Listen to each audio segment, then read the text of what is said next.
This video is made possible by the following sponsors. Make sure to check out their products as well as the rest of my gear in the description below. Hey guys, List Video Degenerate here, and welcome to my current top 5 favourite cars in sim racing. Now I've actually done this list once before, about 2 years ago. I'll link that in the description. That was back when I started to first take YouTube somewhat seriously. I like to think that I've come on as a driver since then, and of course I have vastly more experience in driving pretty much every sim out there.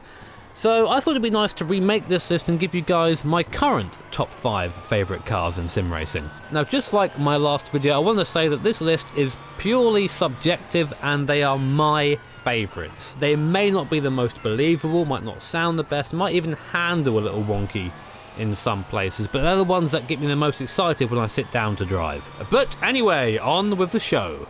Starting off my list at number 5, it is the Porsche 919 Evo mod for Assetto Corsa.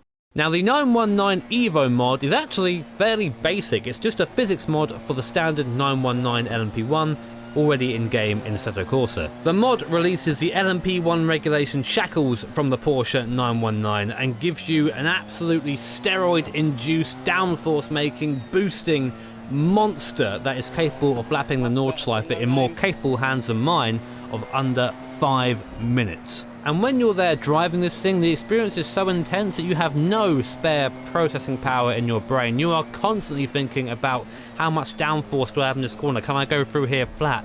Can I save a bit of boost in the straight? How much boost can I use? How early do I have to brake because I'm now carrying about 50 more kilometers an hour than I usually would in this car? And that's why it's at number 5 on my list.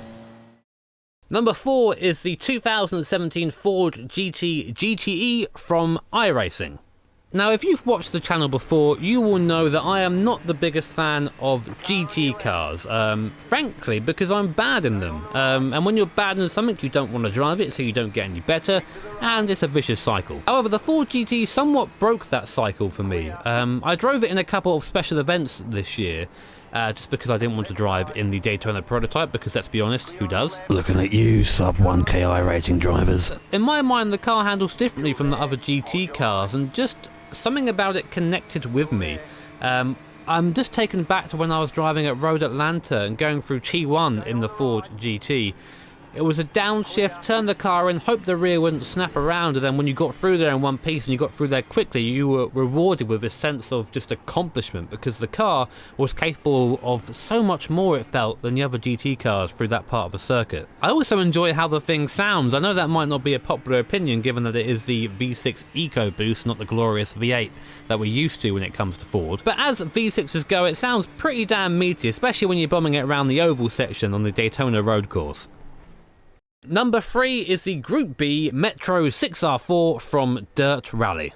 Oh, Dirt Rally, the game that in my mind pretty much single-handedly saved the rally genre of games in sim racing. It's a game that appears to be made by enthusiasts, and as such, of course, you're given such great Group B cars like the Metro 6R4. Now, as you've probably guessed from the fact that it features in this list, I have somewhat of a soft spot for the Metro 6R4, despite it being the slowest in class in the four-wheel drive Group B cars. And that is because the car is essentially just a normal MG Metro, and I really very much recommend you Google it to get an idea of what that car looks like before it rolls through a Halfords showroom, with a V6 engine capable of producing nearly 400 horsepower crammed in the back. You'll be revving this thing to over 9,000 RPM, and that coupled with the short wheelbase makes this thing an absolute joy to drive on pretty much every stage, if you can put up with being last.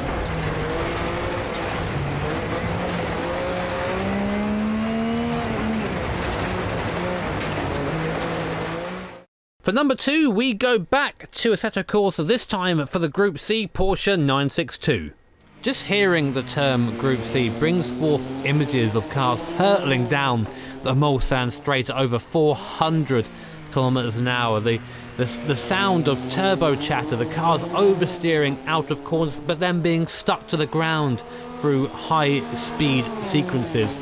All that comes to mind when thinking of this Porsche 962. In my opinion, the guys over at Kunos have just captured this car perfectly. There is It's such a manual experience driving this thing. In my downtime, I often head back to the Nordschleife with my VR headset just to try and chase that 611 lap that I've not quite yet managed to do. But not beating a lap doesn't matter, I just love driving it for the experience. You're here and towing on downshift, you're being careful on the throttle and exit, but at the same time trying to make sure you get that turbo working, so you end up having this fantastic slide out of mid-speed corners that is controllable as the downforce comes on. This car has so many layers to it in terms of performance, and I think if it's something you haven't driven yet, you need to go and experience this car.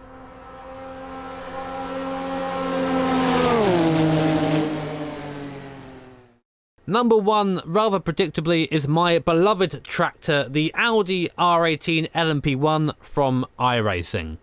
I think I'll start with my favourite story around the Audi R18, and that is the story of Stephen Bailey finally signing up to iRacing. For those who don't know, Stephen Bailey is my long-suffering teammate in the iRacing Endurance series, and was someone who was very much against iRacing until the release of the LMP1. This car and this car alone got him to completely change his mind, sign up for iRacing, go through the Mazda rookie classes, and for those of you who don't know, that is an ordeal in itself, just so we could have the opportunity to drive and race this car. The R18 is a car of ridiculous detail, and I don't mind admitting that I don't fully understand it yet. As well as being confronted with 3 pages of in-depth setup, this car has a hybrid system which you need to learn, otherwise you will not be fast in this car. And unlike its LMP1 counterpart, the 919, also available in iRacing, this car does not regenerate on the straights. It only regenerates under braking, which means there's a whole new strategy to how you drive this car. To give an example, in a qualifying lap you would absolutely attack the circuit, leaving nothing on the table, but on a race lap you would brake a tiny bit earlier to try and regenerate some hybrid so you can use it down the next straight. Add that of course to the endurance element of lifting and coasting, and you have yourself a proper authentic LMP1 experience that you can have right from the comfort of your own home. It's a car that I've experienced highs and lows in over the course of the year, and the fact that I got to share that with one of my best friends is truly a special experience and one that I will never forget. That's why this car is at number 1. Yes, fucking finally! Oh! Sweet. You won! Alright!